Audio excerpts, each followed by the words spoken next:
வணக்கம்.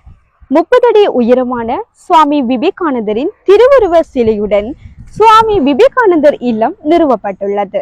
இப்பூங்காவிற்கு வரும் மக்களின் வழிபாட்டிற்காக இங்கு பகவான் ஸ்ரீ ராமகிருஷ்ணர், தூய அன்னை ஸ்ரீ சாரதா தேவி மற்றும் சுவாமி விவேகானந்தர் ஆகியோரின் தெய்வ திருமூவரின் படங்கள் பிரதானமாக வைக்கப்பட்டுள்ளது. அத்தோடு பகவான் ஸ்ரீ ராமகிருஷ்ணரின் 16 சீடர்களின் நேரடி படங்கள் வைக்கப்பட்டதோடு ஸ்ரீராமர், புத்தர், இயேசுநாதர் ஆகியோரின் படங்களும் வைக்கப்பட்டுள்ளது.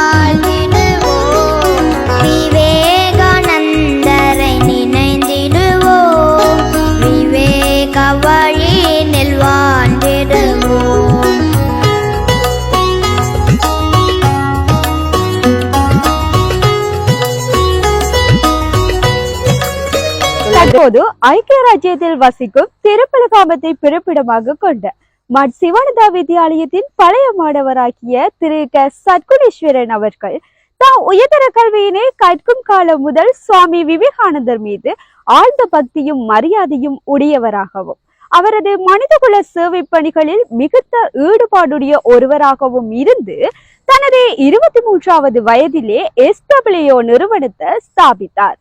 அதன் பின்னர் திருப்பலகாமம், வாகரை ஆகிய இடங்கள்ல திலகவதியார் மகளிர் இல்லங்களை ஸ்தாபித்தார். அதனைத் தொடர்ந்து மட்டக்களப்பு புதுக்குடியிருப்பு விவேகானந்தா தொழில்நுட்பவியல் கல்லூரியினையும் ஸ்தாபித்தார். தொடர்ந்து முல்லைத்தீவில் அன்னஸ்ரீ சாரதா நிலையத்தினையும் ஸ்தாபித்தார்.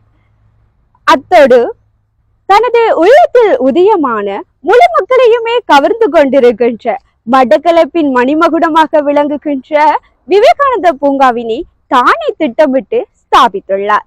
இப்பூங்காவானது கடந்த 2024ஆம் ஆண்டு ஆகஸ்ட் மாதம் 25ஆம் தேதி ராமகிருஷ்ண சுவாமிஜிகளால் திறந்து வைக்கப்பட்டது.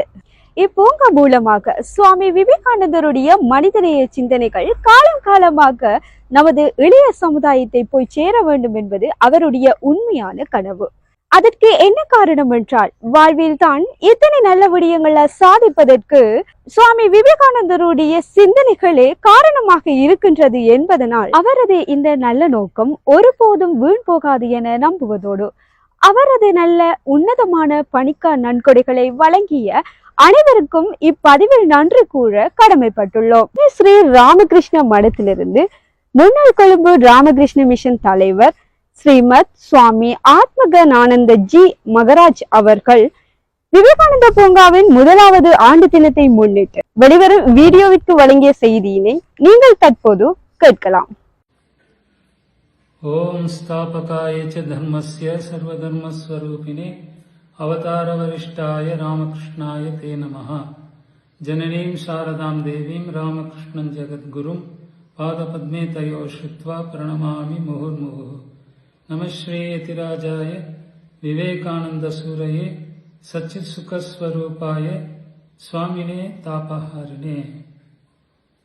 அனைவருக்கும் வணக்கம்.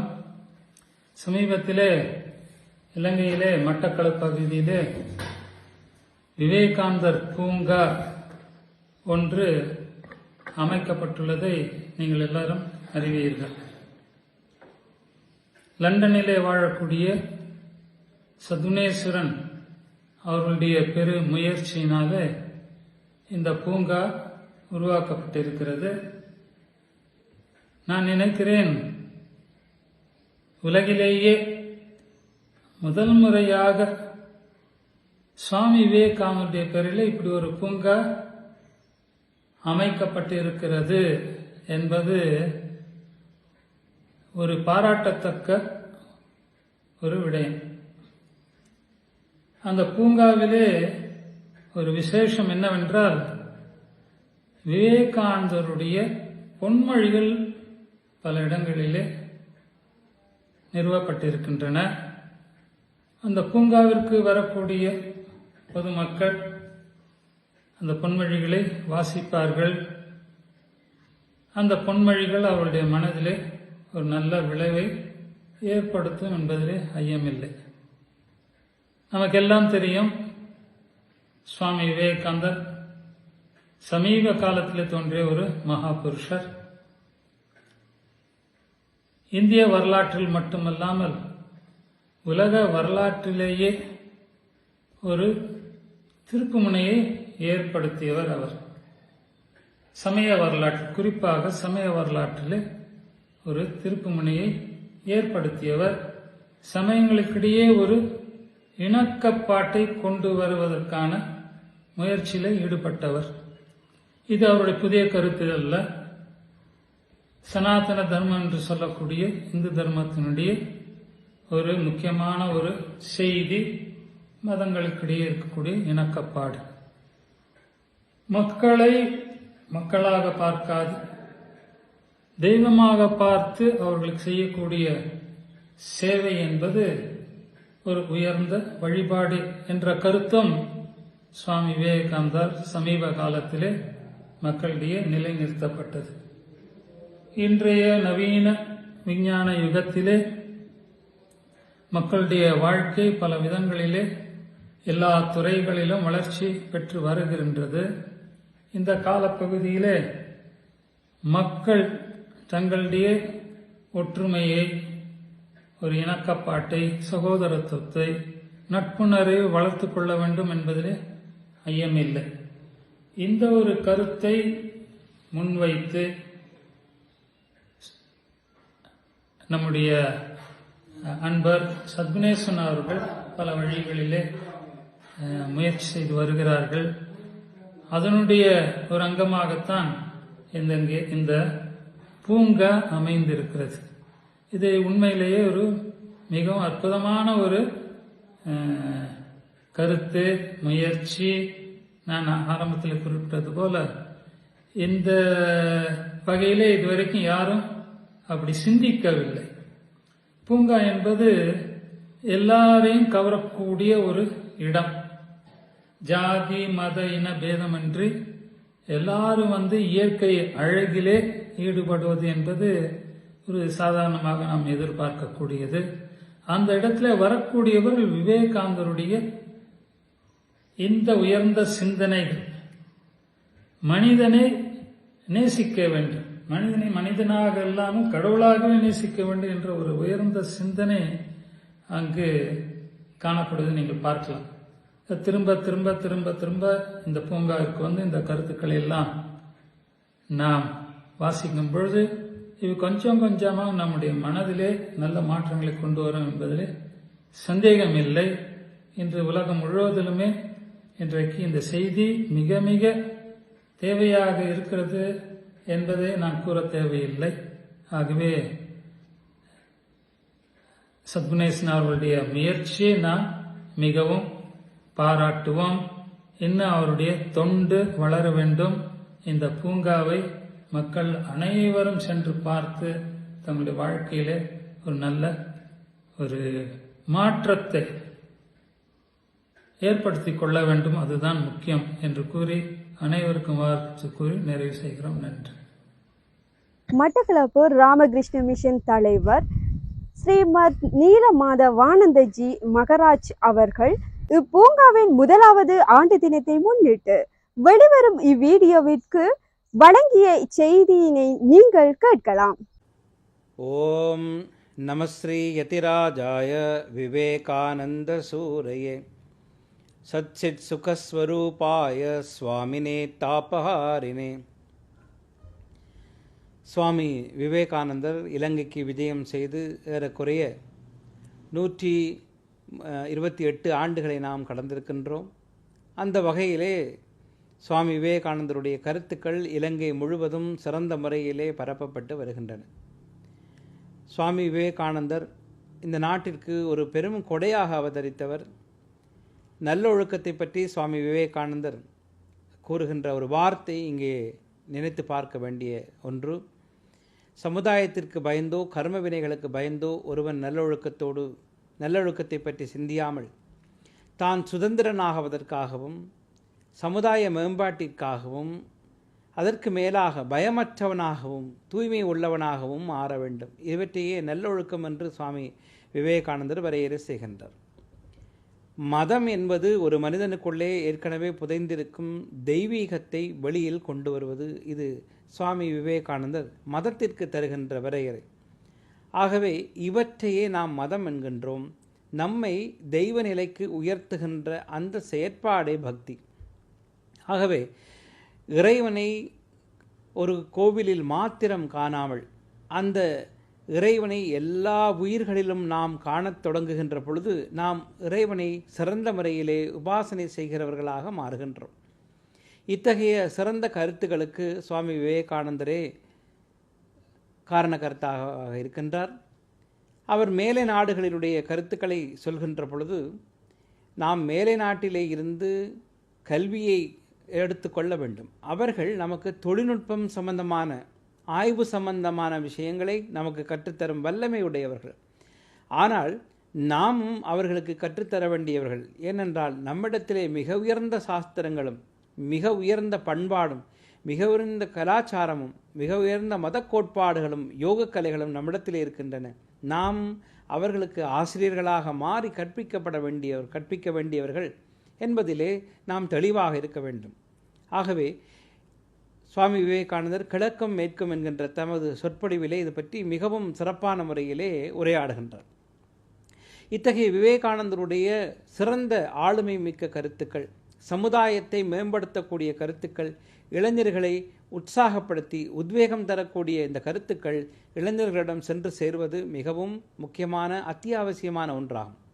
அந்த நிலைப்பாட்டை பொறுத்தவரையில் இலங்கை தீவிலே மட்டக்களப்பு இந்த மண்ணிலே சுவாமி விவேகானந்தருடைய பெயரினாலே இயங்கி வருகின்ற சமுதாய மேம்பாட்டு அறக்கட்டளை அவர்கள் திரு சத்குணேஸ்வரன் அவர்களுடைய பெரும் முயற்சியின் காரணமாக, அவருடைய உழைப்பின் மூலமாக, பல அன்பர்களின் கூட்டு முயற்சியோடு சுவாமி விவேகானந்தர் பூங்காவினை முதன்முறையாக இந்த உலகத்திலே ஆக்கி தந்திருக்கின்றார்.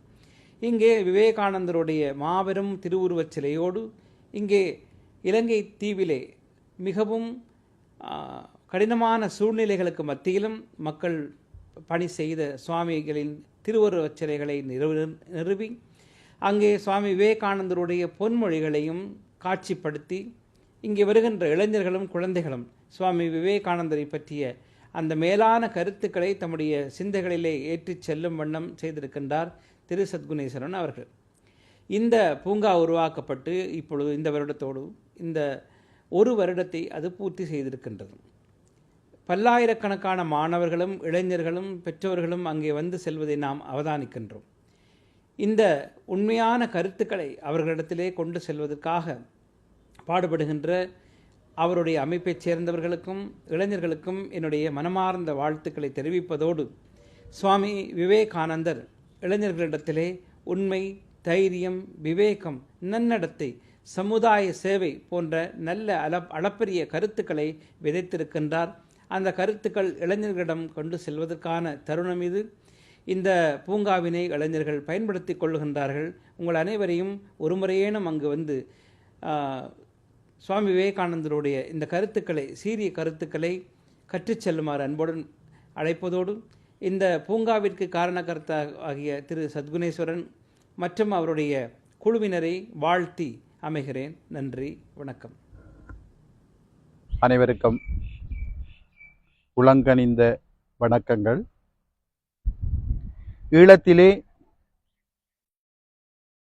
தமிழுக்கும் சமயத்திற்கும் தொண்டாற்றுவதற்காக வந்து உதித்த சுவாமி விபுலானந்தருடைய வாழ்க்கை இன்றும் ஆய்வாளர்களால் ஆராயப்பட்டு கொண்டிருக்கின்றன. அந்த அளவிற்கு ஒரு பரந்து விரிந்த ஒரு கடலாக சுவாமி அவர்கள் பார்க்கப்படுகின்றார்.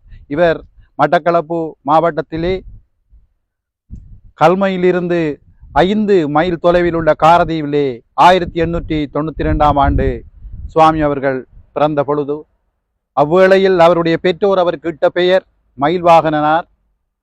பின்னர் சுவாமி அவர்கள் தனது கற்றல் நடவடிக்கைகளை எல்லாம் முடித்த பின்பு துறவரம் மேற்கொண்டு இந்தியாவிலே ராமகிருஷ்ண மிஷனுடைய பணிகளிலே ஈடுபடுவதற்காக தன்னை அர்ப்பணித்து சுவாமி விபுலானந்தர் என்ற நாமத்தோடு அவர் தனது பணிகளை ஆரம்பித்தார்.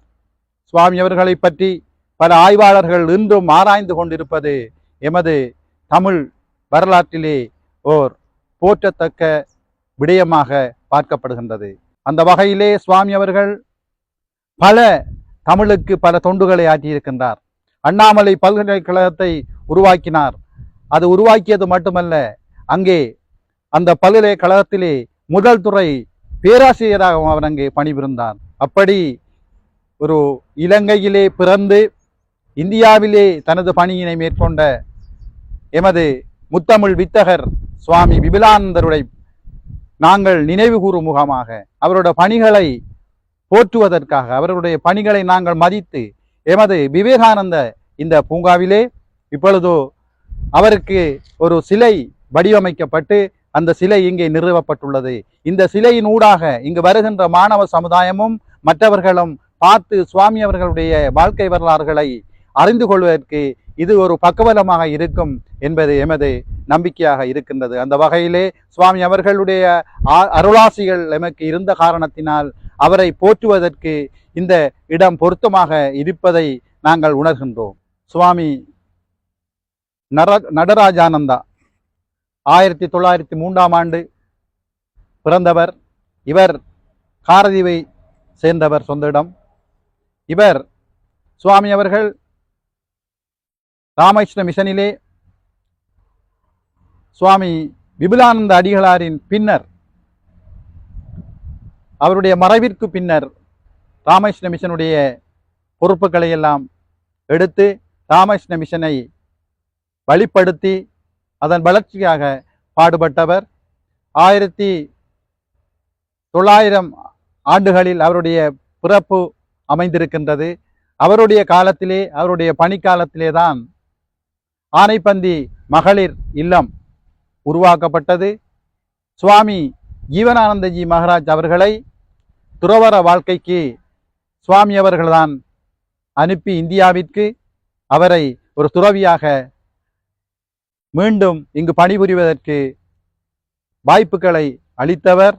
சுவாமி அவர்கள் 1967 ஆண்டு இந்த பூவுலக வாழ்வை விட்டு துறந்தார். அவருடைய பணிகள் இன்றும் அவருடைய காலத்திலே ராமகிருஷ்ண மிஷனிலே இருந்து கல்வி கற்ற பல மாணவர்கள் இன்று உயர்ந்த நிலையில் இருப்பது எங்களால் பார்க்கக்கூடியதாக இருக்கின்றது.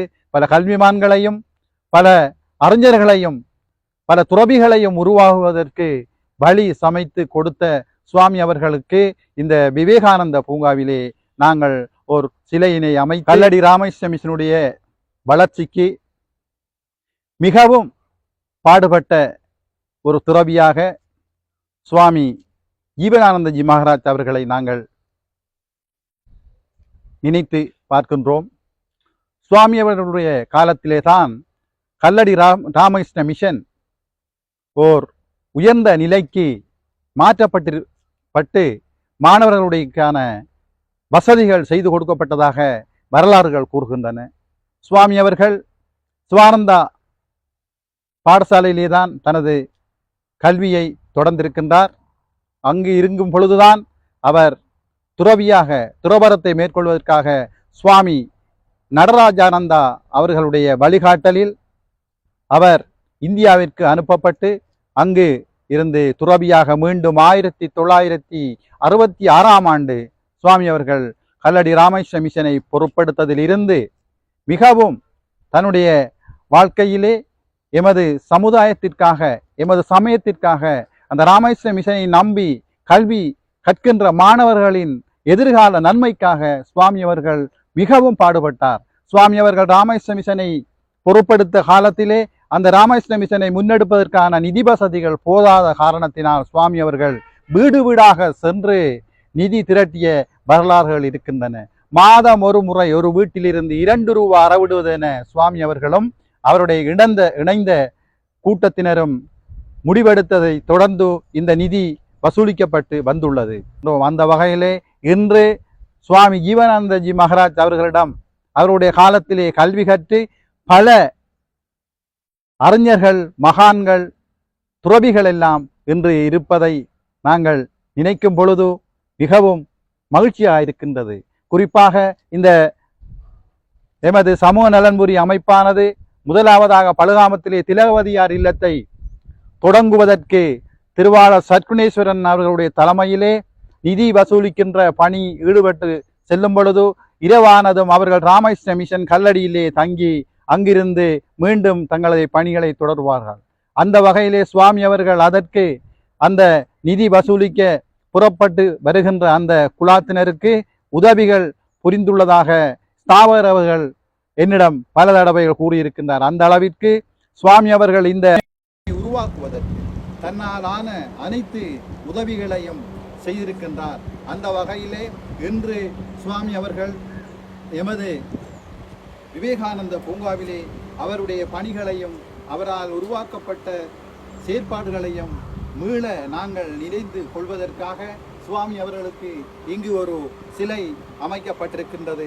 இந்த சிலையின் ஊடாக இங்கு வருகின்றவர்கள் சுவாமிகளை பற்றி அவர் அறிந்து கொள்வதற்கு இது ஒரு வாய்ப்பாக. வட அயர்லாந்து நாட்டிலே பிறந்த சகோதரி நிவேதிதை அவர்கள், இவருடைய இளமை பெயர் மார்க்ரெட் எலிசபெத்.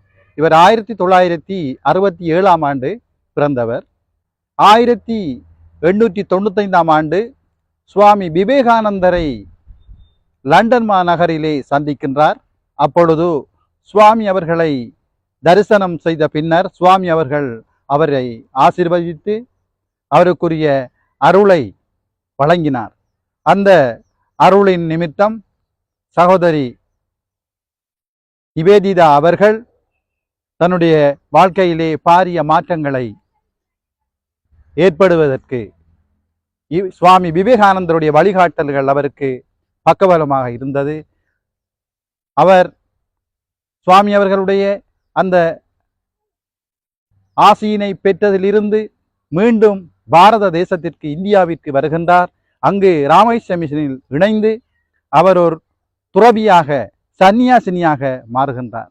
பாரத தேசம் அப்பொழுது பெண்கள் அடிமைகளாக மற்றவர்களால் நிந்திக்கப்பட்ட ஒரு காலம். அப்பொழுது பெண்களின் முன்னேற்றத்திற்காக, பெண்களுடைய வளர்ச்சிக்காக அந்த பணிகளை செய்யுமாறு சுவாமி அவர்கள் சகோதரி நிவேதிதா அவர்களிடம் பணித்திருந்தார். அந்த வகையிலே அவர்கள் அவருடைய வாழும் காலத்திலே மிகவும் பெண்களின் விடுதலைக்காக, பெண்களுடைய வளர்ச்சிக்காக பாரத தேசமெங்கும் பல நல்ல பணிகளை செய்து பெண்களுடைய வாழ்க்கையிலே ஒரு மாற்றத்தினை ஏற்படுத்தினார். அந்த வகையிலே இன்று சகோதரி நிவேதிதா மார்க்ரெட் எலிசபெத் என்ற பெயருடைய நிவேதிதா இன்று எமது விவேகானந்த பூங்காவிலே அவருக்கென்று ஒரு தனியான சிலையினை வைத்து பிற்கால சமுதாயம், மாணவ சமுதாயம் அவருடைய வரலாறுகளை அறிந்து கொள்ள வேண்டும், அதனூடாக அவர்கள் சிறந்த ஒரு அறிவினை பெற வேண்டும் என்ற நல் நோக்கத்திற்காக எமது விவேகானந்த பூங்காவிலே இந்த சிலை இங்கு நிறுவப்பட்டுள்ளது. சுவாமி அஜிராத்மானந்தா இல்லம், இது முதலாவது இல்லம். உள்ளே அவருடைய புகைப்படம் வைக்கப்பட்டிருக்கிறது. இது சுவாமி ஜீவானந்தா இல்லம். உள்ளே அவருடைய புகைப்படம் வைக்கப்பட்டுள்ளது பிரதானமானமாக. இது இரண்டாவது இல்லம். சுவாமி விபுலானந்தா இல்லம், உள்ளே சுவாமிகளுடைய படம் வைக்கப்பட்டிருக்கின்றது. இது மூன்றாவது இல்லம். இது சுவாமி நடராஜானந்தா இல்லம். இங்கே சுவாமி நடராஜானந்தா அவர்களுடைய படம் வைக்கப்பட்டிருக்கின்றது. இது நான்காவது இல்லம். இது சுவாமி பிரேமானந்தா இல்லம்.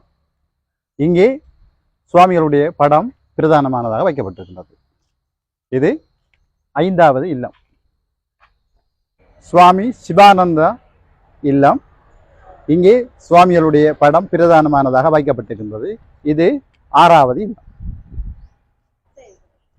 இது சுவாமி துரியானந்தா இல்லம்.